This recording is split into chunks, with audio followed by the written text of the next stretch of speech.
سلیمان علیہ الصلاۃ والسلام نے ملکہ سبا کے پاس خط بھیجا تو اس کا مضمون کیا تھا؟ انہو من سلیمان، یہ سلیمان کی طرف سے ہے، وانہو بسم اللہ الرحمن الرحیم، اللہ کے نام سے جو بڑا مہربان اور نہایت رحم کرنے والا ہے۔ اللہ تعلو علیہ، سرکشی مت کرو، واتونی مسلمین، بندے بن کے چلے آؤ۔ تو ملکہ سبا نے پہلا کام عقل مندی کا کیا کیا کہ خود سے فیصلہ کرنے کے بجائے اپنی قوم سے مشورہ۔ جو بھی عقل مند آدمی ہوگا وہ مشورے سے کام کرے گا، چلائے گا اپنی، مگر مشورہ سب سے لے گا۔ مشورہ ہوا تو وہ بھی بڑے سمجھدار لوگ تھے، انہوں نے کہا نحن اولو قوہ و اولو باس شدید، ہم کوئی کمزور لوگ نہیں ہیں کہ کوئی بھی ہمیں کیا بندے بن کے چلے جاؤ تو ہم اٹھ کے چلے جائیں۔ ایسا نہیں ہوتا، ایسا نہیں ہوتا، کہیں بھی دنیا میں ایسا نہیں ہوا کہ کوئی بھی آپ کو بولے آ جاؤ تو آپ چلے جاؤ۔ بھائی کیوں بھائی؟ والامر الیک، لیکن جیسا آپ کا فیصلہ ہو ہم ویسا کریں گے۔ کیسے زبردست لوگ تھے، آپ اندازہ لگاؤ کہ لڑائی کی بات ہے، حکم دو لڑیں گے، اب باقی لڑنا ہے یا نہیں ہے یہ آپ کا کام ہے، ہم بہرحال لڑنے کے لیے تیار ہیں۔ یہ کسی ملک کی جو کامیاب جو اچھی فوج ہوتی ہے نا، اس کی علامت ہوتی ہے۔ بھائی وہ کہے کہ آپ بتاؤ کہاں لڑنا ہے، کس کو کوٹنا ہے، کس کو پیٹنا ہے، باقی لڑنا ہے نہیں، یہ آپ کا کام ہے، ہمیں یہ بتاؤ کہ کب لڑنا ہے۔ تو یہ طاقتور ہونے کی علامت۔ اور اگر وہ یہ پوچھے کہ دیکھو لڑائی، فوج خود کہہ کے دیکھیں لڑائی بڑھائی اچھا کام نہیں ہے، ٹھیک ہے نا، لڑنا اچھا کام نہیں ہے، ابھی تو لڑے تھے، ابھی پھر لڑوا رہے ہو، مروا رہے ہو، پانی وانی کی بات کرتے ہو، دل جلانے کی بات کرتے ہو، 6 مہینے سے منہ نہیں دھویا تم نہانے کی بات کرتے ہو۔ تو انہوں نے کہا کہ ہم کمزور لوگ نہیں ہیں، واقعی بڑی طاقتور قوم تھی، حکومت تھی، ریاست تھی، اور عورت کی بادشاہت تھی اس پہ۔ تو وہ اتنی سمجھدار عورت تھی کہ اس نے کہا کہ نہ تو یہ کرنا ہے کہ لڑیں گے اور نہ یہ کہ نہیں لڑیں گے، پہلے ہم یہ دیکھیں گے کہ اس نے جو اللہ کا نام استعمال کیا اور اس میں اشارہ کر دیا کہ میں تمہیں اللہ کے دین کی طرف بلا رہا ہوں، یعنی اس نے بزبان حال یہ کہہ دیا ہے کہ میری یہ لڑائی حکومت کے لیے یا پیسوں کے لیے، دولت کے لیے نہیں ہے، توحید پرست ہوں، اللہ کا نام لیوا ہوں، تو اللہ کے نام کو دنیا میں غالب کرنا چاہتا ہوں۔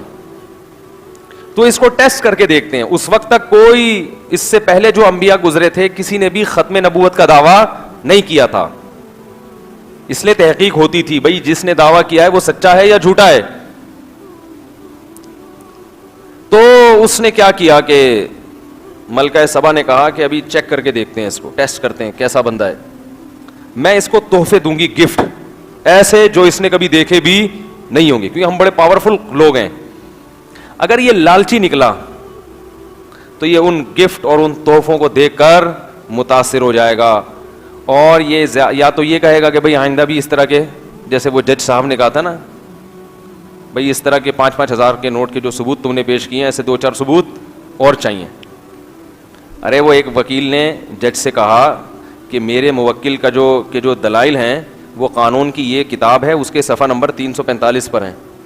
جج نے جب وہ کتاب کھولی تو 345 پہ 5000 کا نوٹ پڑا ہوا تھا۔ جج نے کہا ایسے 3 ثبوت اور چاہیے، ٹھیک ہے نا۔ تو ملکہ سبا نے کہا جب پیسے دیں گے تو اس کو، اگر یہ اللہ کا نبی نہ ہوا، باطل ہوا، تو یہ متاثر ہو جائے گا، پھر ہمارے لیے اس سے لڑنا حماقت ہے۔ کیوں؟ ان الملوک اذا دخلوا قریۃ، لڑائی میں جلد بازی مت کرو، اس لیے کہ بادشاہ لوگ جب کسی بستی میں داخل ہوتے ہیں، اگر فتح ہو جائے تو جعلوا اعزت اہلھا اذلہ، قوم کے عزت دار لوگوں کو ذلیل کر دیتے ہیں۔ جتنی عزت ہماری ہے نا، سب سے زیادہ ہم ہی ذلیل ہوں گے، جو پہلے سے کمتر ہیں ان کو کچھ نہیں ہوگا، عزت دار کیا ہو جاتے ہیں؟ ذلیل۔ بھائی ذلت اسی کی ہوتی ہے نا جس کی پہلے سے عزت بھی ہو۔ وہ ایک آدمی گیا نا محلے میں، کہنے لگا یار تیرے بھائی کی آج بڑی شکر ہے تیرے بھائی کی عزت نہیں ہے۔ اس نے کہا کیوں بھائی، یہ کون سے شکر کی بات؟ کہتے عزت ہوتی تو آج بڑا ذلیل ہو جاتا میں، کچھ ایسا کام مجھ سے ہو گیا ہے، یہ تو شکر ہے پہلے سے عزت نہیں ہے۔ تو کتنی ذہین ملکہ تھی، کہنے لگی کہ لڑائی میں اگر شکست بھی ہو, شکست کا آپشن بھی ذہن میں رہنا چاہیے. شکست ہو گئی تو سب سے زیادہ ذلیل کون ہوں گے؟ جن کی سب سے زیادہ عزت ہے. وَإِنِّي مُرْسِلَةٌ إِلَيْهِمْ بِهَدِيَّةٍ, مجھے ذرا چیک کرنے دو, میں ہدیے تحفے دے کے بھیجتی ہوں, دیکھتی ہوں جواب کیا آتا ہے, ریٹرن کیا آتا ہے, وہاں سے کیا رپلائی آتا ہے. اگر رپلائی آیا کہ ہاں اب نرم ہو گیا تھوڑا سا, اب اللہ کا نام, اب بسم اللہ نہیں لکھی اگلے خط میں, تھوڑے سے لبرل ہو گئے ہیں, ٹھیک ہے نا, اب کیا ہو گئے تھوڑے سے لبرل, کہ ہاں اگر اسلام قبول کر لو تو بہت اچھی بات ہے, باقی یہ کہ ویسے بھی ٹھیک ہی ہے, ہر ایک کا اپنا اپنا مذہب ہوتا ہے, اپنا دین ہوتا ہے, اپنی پرمپرا, اپنی روایات ہوتی ہیں. تو جواب سے مجھے اندازہ ہوگا کہ یہ اپنے موقف پر کتنا مضبوط ہیں. اس نے تحفے دے کے بھیجے. فلما جاء سلیمان, جب یہ تحفے سلیمان علیہ السلام کے پاس آئے, قال اتمدوننی بمال, پیسوں سے میری مدد کرنا چاہتے ہو؟ قاصد سے بولا, ارجع الیہم, واپس. ٹھیک ہے, میں کیا بات کر رہا ہوں, میں کہہ رہا ہوں اللہ کا نام لے رہا ہوں کہ وہ رحمان ہے, رحیم ہے, انسان بن کے چلے آؤ, یہ تم پیسے بھیج رہے ہو. فما آتانی اللہ خیر مما آتاکم, ملکہ سے کہنا کہ اللہ نے مجھے جو وسائل دیے ہیں وہ تم نے کبھی خواب میں بھی نہیں دیکھے. اور کہا کہ یہ پہلا اور آخری خط تھا. فلنأتینہم بجنود, میں ایک ایسا لشکر لے کے آ رہا ہوں, لا قبل لہم بہا, یہ اس کے سامنے ٹھہر نہیں سکیں گے. وَلَنُخْرِجَنَّهُمْ مِنْهَا أَذِلَّةً, سب کو ان کے ملک سے ذلیل کر کے نکال دیں گے. وَهُمْ صَاغِرُونَ, سارے ذلیل ہو چکے ہوں گے. تمیز کی بات سمجھ میں کیا انداز ہے نا. تو جب پاور ہو تو پھر اس انداز سے بات کرتا ہوا انسان اچھا لگتا ہے. فی الحال جیسے ہیں اسی طرح چل کہ آپ یہ لوگ جوش میں آتے ہیں, بولتے ہیں ابے اور ہم بھی جا رہے ہیں, ابھی دیکھو میں, تو وہ یہ حضرت سلیمان علیہ السلام کا انداز تھا. یہ ہر ایک پہ سوٹ بولو بھائی نہیں کرتا. اصل اسٹائل تو یہی ہے, لیکن اس کے لیے پیسے بھی جیب میں ہونے چاہیے, وسائل بھی ہونے چاہیے. تو ارجع الیہم, جاؤ, بولو یہ پیسوں کی لالچ کسی اور کو دینا, یہ تو ہمارے پاس بہت ہے, ہم موقفی جنگ لڑ رہے ہیں, موقف ہے ہمارا. اب سلیمان علیہ السلام کو ہدہد نے بتا دیا, یا اللہ نے بتا دیا کہ ملکہ سبا تحقیق کرنے کے لیے اپنے لشکر کے ساتھ سلیمان علیہ السلام سے ملاقات کرنے کے لیے آ رہی ہے, کہ بھئی چلیں جا کے بات چیت کرتے ہیں, کیا مسئلہ ہے بھائی, کیوں دھمکی دے رہے ہو, کیوں جنگ, ہم نے کوئی کسی, نہ ہم چھڑتے ہیں نہ کسی کو ہم چھڑتے ہیں, اپنے ملک میں آرام سے بیٹھے ہوئے ہیں, خام میں آپ کو کیا. تو جا کے حال احوال پوچھنے کے لیے, تحقیق احوال کے لیے ملکہ سبا نے کہا چلو بھائی اس سے پہلے کہ کوئی لشکر آئے. اب کیونکہ تحقیق کے لیے آ گئی نا, تو اب سلیمان علیہ السلام نے کہا اس کو معجزے دکھاؤ اپنے, کیونکہ بھائی جنگ کے بغیر اگر تمیز سے کوئی دین کی طرف آ جائے اور تسلیم ہو جائے تو لڑنے کی ضرورت نہیں ہے. تو وہ اپنے جاہو جلال کے ساتھ ملکہ سبا نکلی وہاں سے. وَلَهَا عَرْشٌ عَظِيمٌ, ہدہد نے پہلے بتا دیا تھا کہ اس کے پاس ایسا خاندانی تخت ہے. پہلے زمانے میں بادشاہوں کے تخت سے اندازہ ہوتا تھا کہ یہ کتنے پاورفل ہیں, ہیرے جواہرات جڑے ہوئے ہوتے تھے تخت میں, اس سے ملک کی اکنامی کا اندازہ ہوتا تھا اور بادشاہ کی طاقت کا اندازہ. بہت بڑا عالیشان تخت تھا. تو سلیمان علیہ السلام نے کہا ایکم یاتینی بعرشہا قبل ان یاتونی مسلمین, میرے دربار میں کوئی ایسا ہے جو اس کے ملکہ سبا کے یہاں سفر, یہاں پہنچنے سے پہلے, ایک ریاست سے دوسرے ملک آ رہی ہے اور اتنا دور تھا ملک کہ سلیمان علیہ السلام کو پتا تھا ہی نہیں اس کے بارے میں, تو میں چاہتا ہوں کہ اس کا تخت کوئی اس کے یہاں پہنچنے سے پہلے لے آئے, وہ دیکھ کے حیران ہو جائے گی اور میرا معجزہ دیکھ کر یقین کرے گی کہ یہ کس کے پیغمبر ہیں, اللہ کے پیغمبر ہیں, کیونکہ ایسا تو ممکن نہیں تھا نا تخت اٹھا کے لانا. قرآن کہتا ہے قال عفریت من الجن, ایک بڑے طاقتور جن نے کہا انا آتیک بہ, میں لے آؤں گا. کب لے کر آؤ گے بھائی؟ قبل ان تقوم من مقامک, آپ کی مجلس برخاست ہونے سے پہلے پہلے میں یہ تخت لے آؤں گا. بڑا پاورفل قسم کا خاندانی جن ہوگا جو اتنا بڑا تخت اٹھا کے لے آئے گا. یہ جو روحانی عاملوں کے پاس جنات ہوتے ہیں یہ جھوٹی موٹی کے ہوتے ہیں, یہ سچی مچی کے نہیں ہوتے, کیونکہ اتنے بڑے جن کو قابو کرنا یہ کوئی ایسا نہیں ہے کہ جیب میں آ جائے اور شاپر میں ڈال کے آپ لے کے جا رہے ہیں اس کو, یہ خود اس عامل کو اٹھا کے لے جائے گا. تو یہ اللہ تعالیٰ نے جنات کو سلیمان علیہ السلام کے تابع بنا دیا تھا.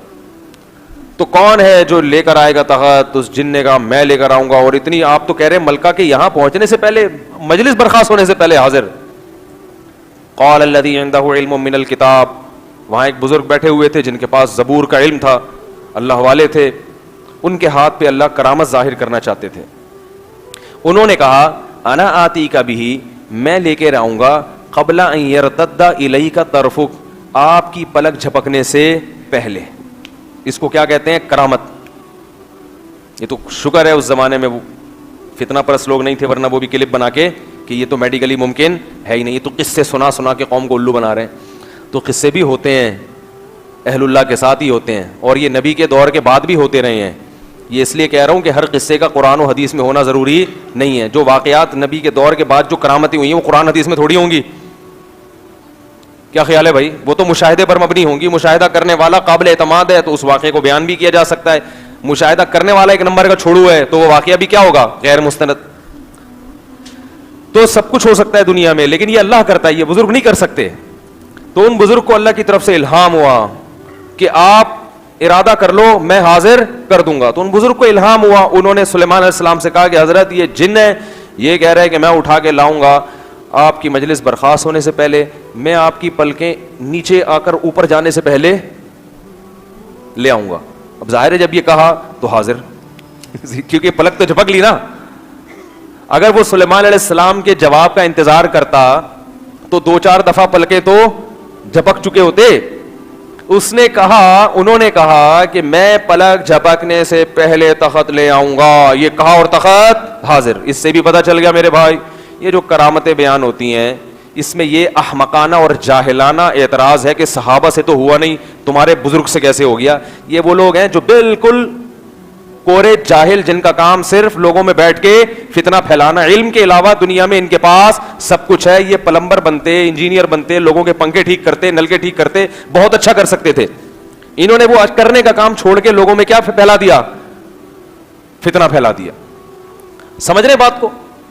تو ادھر کہا اور تخت کیا ہو گیا؟ حاضر. جیسے ہی تخت حاضر ہوا تو سلیمان علیہ السلام کہہ رہے ہیں ھذا من فضل ربی. اچھا دیکھو, یہ حضرت سلیمان سے یہ نہیں ہوئی. یہ بھی کوئی کہہ سکتا ہے کہ وہ کیا بزرگ سے ہو گئی, سلیمان علیہ السلام تو لا نہیں سکے. تو بھائی کرامت کسی سے بھی ہو سکتی ہے, ضروری نہیں. عیسائی یہ اعتراض کرتے ہیں کہ عیسیٰ علیہ السلام مردوں کو زندہ کرتے تھے, محمد صلی اللہ علیہ وسلم تو نہیں کرتے تھے. تم کیسے کہتے ہو کہ محمد صلی اللہ علیہ وسلم حضرت عیسیٰ سے افضل تھے؟ ہم کہتے ہیں بھائی کسی پیغمبر کے ہاتھ پہ کوئی معجزہ ظاہر ہو گیا تو یہ اس کی علامت نہیں ہے کہ وہ پیغمبر ان پیغمبر سے افضل ہیں جن کے ہاتھ پہ وہ معجزہ ظاہر نہیں ہوا. تو جیسے ایک کم درجے کے پیغمبر کے ہاتھ پہ ایک معجزہ ہو سکتا ہے, اس سے بڑے درجے کے پیغمبر پہ نہیں ہو سکتا, تو ایسے ہی ایک چیز ایک امتی کے ہاتھ پہ ہو سکتی ہے, ضروری نہیں کہ وہ پیغمبر کے ہاتھ پہ بھی ہو یا وہ اس امتی سے زیادہ افضل امتی کے ہاتھ پہ بھی ہو. یہ ضروری نہیں ہے. کم درجے کے بزرگ پہ کرامت ہو سکتی ہے, اس سے بڑے بزرگ کے ہاتھ پہ وہ کرامت نہیں ہو سکتی. یہ عین ممکن ہے, ہوتا رہا یہ. تو اب کیا ہوا, یہ بھی ان لوگوں کے پاس علم نہیں ہے. بس کلپ بناؤ, بیٹھ بیٹھ کے پھینکتے رہو, اور بیٹھے ہوں گے کچھ لوگ وہ آگے سوال جواب سوال, وہی اپنے مطلب کے سوالات, اور پورا جواب ہوتا نہیں ہے تو دوبارہ وہ سوال نہیں پوچھتے, بس گھما دیتے ہیں. تو یہ سب بٹھایا ہوا ہوتا ہے. یہ جو پرچیاں ہیں یہ میں نے آپ کو کہا کہ یہ سوال لکھ کے لاؤ, یہ خود سے لکھے ہوئے ہیں نا. بعض دفعہ سوال لکھوائے جاتے ہیں, یہ پوچھنا اس کے آگے یہ والا نہیں پوچھ لینا ٹھیک ہے, اس پر جو اشکال ہوگا یہ نہیں, یہ والا نہیں, بس اتنا. وہ ایک آدمی کا پھڈا ہوا تو سامنے ایک بندہ آیا, اس نے کہا چھوڑو مجھے, لیکن آہستہ سے کہتے چھوڑ نہیں دینا. اس کو ڈرانے کے لیے کہہ رہا ہے وہ چھوڑ مجھے. لوگ دوست پکڑ رہے ہیں, نہیں نہیں بھائی تو کوٹ دے گا, اس کے تو قیمہ بنا دے گا, ابے اس کے تو چیر پھاڑ کے اس کے تو چانپے نکال کے باہر پھینک دے گا, نہیں چھوڑ رہے ہم. تو آہستہ سے کہتے چھوڑنا بھی نہیں آہستہ سے کیا کہتا ہے, چھوڑنا بھی نہیں. اوپر اوپر چھوڑ مجھے. ابے تو ویڈیو میں دکھانے کے لیے کچھ اور ہوتا ہے, حقیقت میں انسان کی اوقات کچھ, حقیقت میں کائن میں کہہ رہا ہوتا ہے چھوڑ نہیں دینا. تو وہ سلیمان علیہ السلام نے کیا کہا, سلیمان علیہ السلام کے ہاتھ پہ یہ معجزہ نہیں ہوا, ان کے امتی کے ہاتھ پہ ہو گیا. لیکن سلیمان علیہ السلام کیا کہہ رہے ہیں, ھذا من فضل ربی, یہ کس کا فضل ہے, میرے رب کا. اس میں بتا دیا کہ یہ اس بزرگ نے نہیں کیا, یہ کیا کس نے, اللہ نے. اور یہ میری امتیوں میں ایسے ایسے لوگ اللہ نے پیدا کیے, نیک لوگ, کہ ان کے ہاتھ پہ ایسی چیزیں ظاہر کر دیتا ہے. تو یہ اصل میں کس کا پر فضل ہے, میرے پہ فضل ہے. کسی پیغمبر کے امتی میں اگر بڑے لوگ پیدا ہوں تو یہ پیغمبر کے لیے فضیلت کی بات ہے نا بھائی. قیامت کے دن سارے پیغمبر اپنے اصحاب کے ساتھ آئیں گے, میرے یہ لوگ ہیں, میرے یہ لوگ ہیں. ہمارے نبی کس کے ساتھ آئیں گے, ابو بکر اور عمر کے ساتھ. تو سب سے زیادہ فخر اپنے ساتھیوں پر کس کو ہوگا, محمد صلی اللہ علیہ وسلم کو ہوگا, کہ تمہارے ساتھ ایسے تھے تو میرے ساتھ یہ لوگ ہیں, یہ وفادار لوگ. تو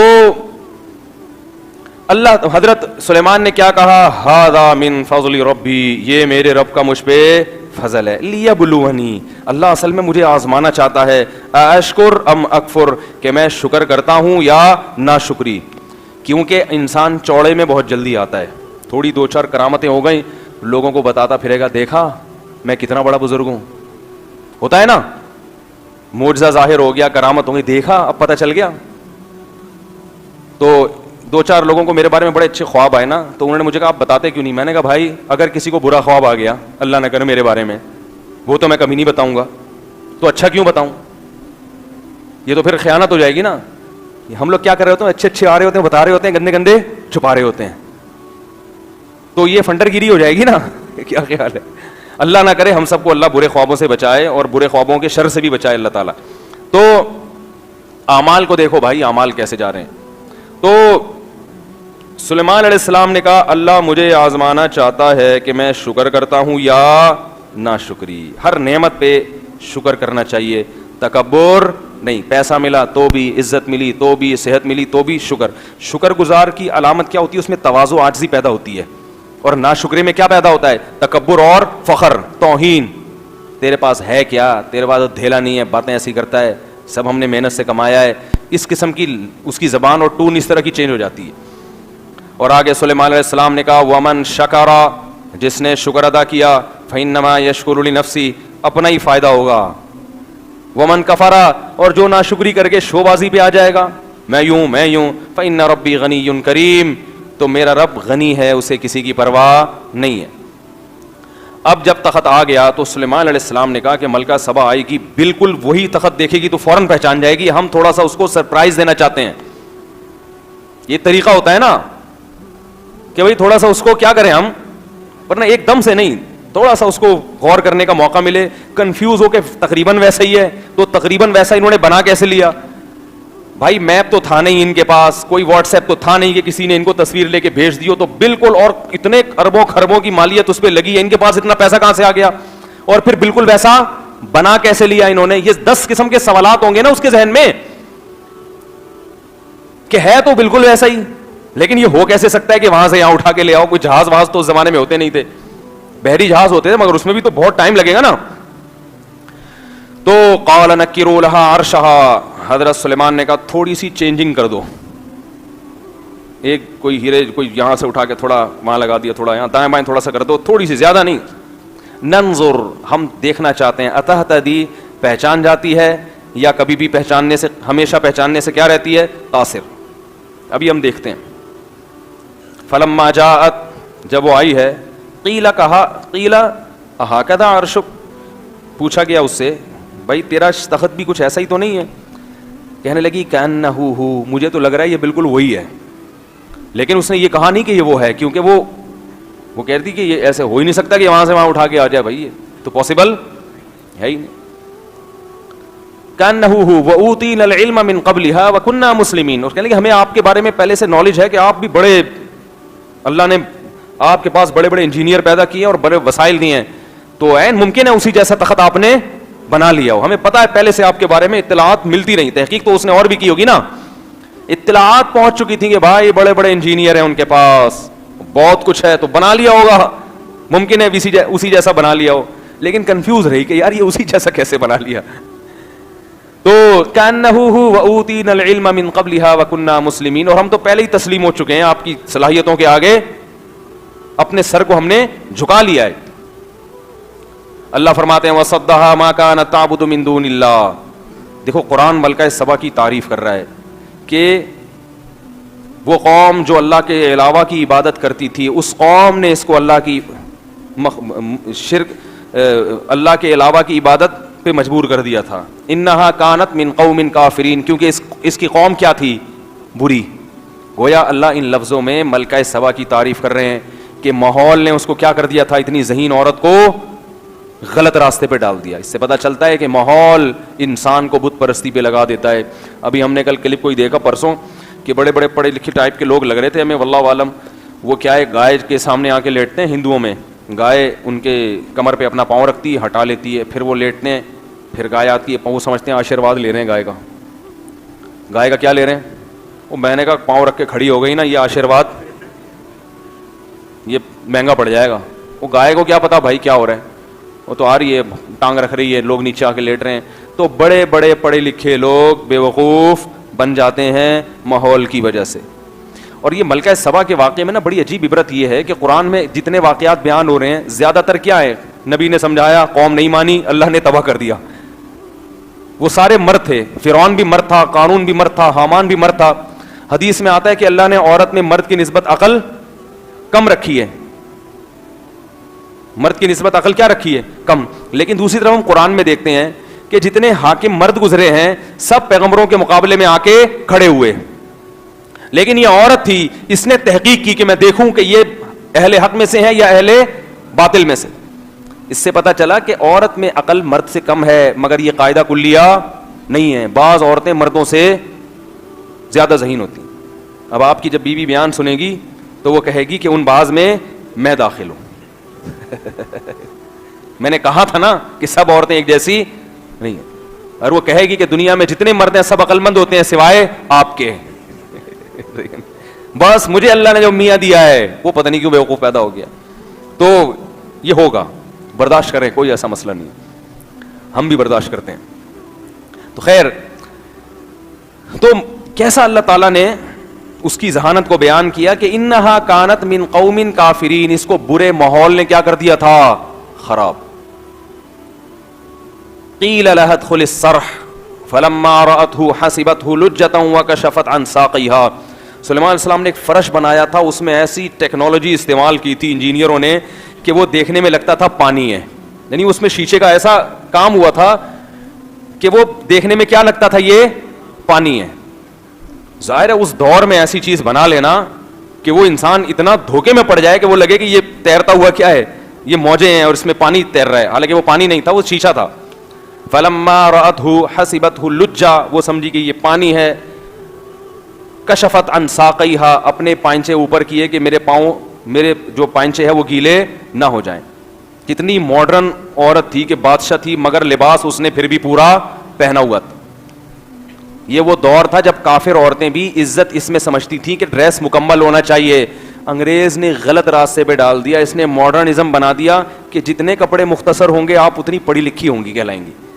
یہ ایسا ماحول بنا دیا. پہلے یہ غیر مسلموں میں بھی نہیں ہوتا تھا, تو یہ فطرت کے خلاف ہے. تو اس نے اپنے پائنچے اوپر کیے تاکہ یہ پاؤں, یہ میرے پائنچے گیلے نہ ہو جائیں. آج ہوتا نا تو اسکرٹ پہنا ہوا ہوتا, بھی ماڈرن ہے بڑے, وہ ریاست کی وہ ہیں تو وہ پائنچے اوپر کرنے کی ضرورت ہی نہیں ہے, بلکہ وہ ڈبکی لگاتے سوئمنگ پول میں ہے سب کے سامنے, وہ سر پر پھٹ جاتا اس کا, وہ تو شکر ہے.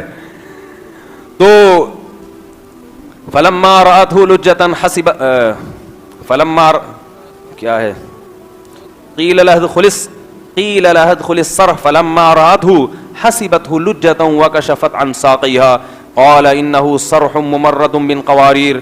سلیمان علیہ السلام نے کہا کہ یہ شیشہ نہیں ہے. تو اس نے کہا ربی انی ظلمت نفسی, اے اللہ میں نے اپنی جان پر آج تک بڑا, یہ ایک دم متاثر ہونے کا, پہلے وہ تخت اپنا اس کو یقین نہیں آ رہا تھا, اس کو اب یہ بھی یقین آ گیا کہ جو یہ کر سکتا ہے بھائی وہ تخت بھی پھر میرا ہی ہے. وہ تخت کس کا ہے, یہ تو پتہ نہیں کیا کیا کمالات دکھا رہے ہیں بھائی, تو یہ اللہ کا پیغمبر ہی ہو سکتا ہے, ورنہ یہ عام آدمی کا کام نہیں ہے. ہم سے زیادہ کون ٹیکنالوجی میں آگے ہوگا. ملکہ سبا کا یہ خیال تھا, فوراً کہنے لگی ربی انی ظلمت نفسی, اے اللہ میں نے اپنی جان پر آج تک بہت ظلم کیا ہے, شرک میں مبتلا رہی. اسلمت مع سلیمان, میں سلیمان کے ساتھ اسلام میں داخل ہوتی ہوں اور اپنے آپ کو سپرد کرتی ہوں للہ رب العالمین, اس اللہ کے لیے جو تمام جہانوں کا پالنے والا ہے. تو جہاں قرآن میں ایسی قوموں کے واقعات ہیں جن کو تباہ کیا, جن میں عقل نہیں تھی, پیغمبروں سے لڑتے رہے, ان غریبوں کو دور کر دو, ان یوں کر دو, ہیں اے شعیب تجھے تیری نماز یہ حکم دیتی ہے کہ تو ہم کو نصیحتیں کر, اور قارون کو سمجھایا. تو جہاں ایسے واقعات ہیں وہاں ایسی قوموں کے واقعات بھی ہیں جو ایمان لائیں, انہوں نے خود تحقیق کی اور چند باتوں میں ان کو اندازہ ہو گیا کہ یہ اللہ کے سچے پیغمبر ہیں. ملکہ سبا نے بھی حکومت چھوڑی ہے, اس کو بھی قربانی دینی پڑی ہے, فرعون کو بھی قربانی دینی پڑ رہی تھی, مگر فرعون نے ملکہ سبا سے زیادہ معجزے دیکھے ہیں. لاٹھی کا سانپ بننا, جادوگروں کا کٹ جانا, گردن کٹا دینا مگر موسیٰ کا دامن نہ چھوڑنا, یہ سارے معجزے, مینڈکوں کا عذاب, خون کا عذاب, بار بار دیکھ دیکھ کے دل ایسا سخت ہو گیا کہ آخر دم تک ہلنے کے لیے تیار نہیں ہوا. اور آخر میں اللہ نے سب سے بڑا معجزہ دکھایا فرعون کو کہ دیکھو بنی اسرائیل کے لیے میں نے پانی کو 2 حصوں میں تقسیم کر دیا. اس وقت تو سمجھ آ جانا چاہیے بھائی یہ پانی کیسے 2 حصوں میں ہو رہا ہے, یہ تو ان کے لیے ہو رہا ہے, مگر آخر دم تک اس کی سمجھ میں نہیں آیا. اور ملکہ سبا نے 2-4 چیزیں دیکھی ہیں, سمجھ میں آ گیا کہ یہ کس کا پیغمبر ہے, اللہ کا, اور اسلام قبول کیا. اب لوگ سوال ہم سے پوچھتے ہیں کہ ملکہ سبا کی حضرت سلیمان سے شادی ہوئی تھی کہ نہیں ہوئی تھی, تو اس کا قرآن میں کہیں تذکرہ نہیں ہے, لیکن جہاں سلیمان علیہ السلام کی 100 بیویوں کا بخاری میں ذکر ہے تو ایک ہونے میں مزید کوئی حرج ہے؟ کیا خیال ہے؟ صحیح بخاری میں ہے کہ حضرت سلیمان علیہ السلام کی کتنی بیویاں تھیں؟ 100 بیویاں تھیں. تو میرا خیال ہے 101 ہو گئی ہوں گی ملکہ سبا کے بعد, اور نہیں بھی ہوئی ہوں گی تو ہمیں نہیں پتا کیا ہوا اس کا, کوئی ایسا ہمارے پاس وسائل اور ذرائع ہیں نہیں کہ ہم کال کر کے معلوم کر لیں.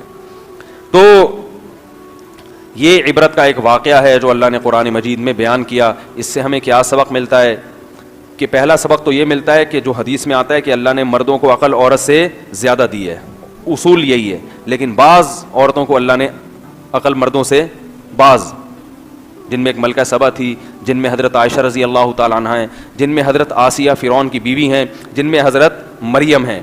تو اس طرح کی اور بھی تاریخ میں کچھ خواتین گزری ہیں. اور دوسرا ہمیں سبق یہ ملتا ہے, یہ میں اس لیے کہہ رہا ہوں کہ بیوی کی ہر بات کو الٹا سمجھ کے مسترد نہیں کر دینا چاہیے انسان, کبھی کبھار وہ عقل کی بات بھی کر رہی ہوتی ہے. لوگ تانا دے تجھے کیا ہے, تو مجھے سمجھائے گی, ہیں تو مجھے بتائے گی میں نے کیا کرنا ہے. نبی صلی اللہ علیہ وسلم نے ایک موقع پر صلح حدیبیہ میں نا, جب شرائط طے ہوئی تو عمرہ کیے بغیر احرام کھولنا پڑ گیا تھا.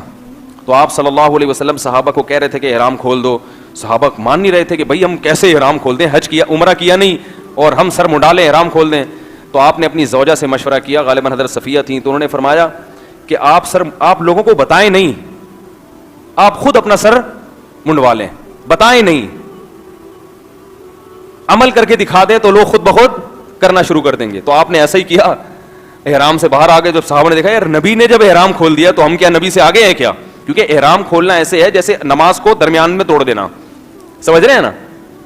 تو جیسے نماز کو مکمل کیے بغیر توڑ دینا, ایک نماز کے ساتھ ایک قسم کی جو ہے نا وہ ایک شاعر اللہ کے منافی ہے, تو ایسے ہی احرام کو درمیان میں کھول دینا, یہ بھی شریعت میں اس کی اجازت نہیں ہے. لیکن جہاں اللہ کا حکم ہے وہاں تو پورا کرنا ہے نا. تو نبی صلی اللہ علیہ وسلم صحابہ سے کہہ رہے ہیں, وہ مان نہیں رہے, تو آپ نے اپنی زوجہ سے مشورہ کیا. انہوں نے کہا یا رسول اللہ آپ کہیں نہیں, عمل کر کے دکھائیں. جب آپ عمل کریں گے تو صحابہ وہ سب کر لیں گے. تو ایک تو یہ ملا. دوسری بات یہ ملی کہ دیکھو جو حق کا متلاشی ہوتا ہے نا وہ خود تحقیق کرتا ہے کہ حق مجھے کہاں سے ملے گا, خود تحقیق کرتا ہے, اور اللہ اسے حق تک پہنچا دیتے ہیں. یہ جو لوگ باطل کی طرف جا رہے ہوتے ہیں اور ہم کہتے ہیں ہم نے تحقیق بہت کی ہے, انہوں نے آدھی تحقیق کی ہوتی ہے, پوری نہیں کی ہوتی.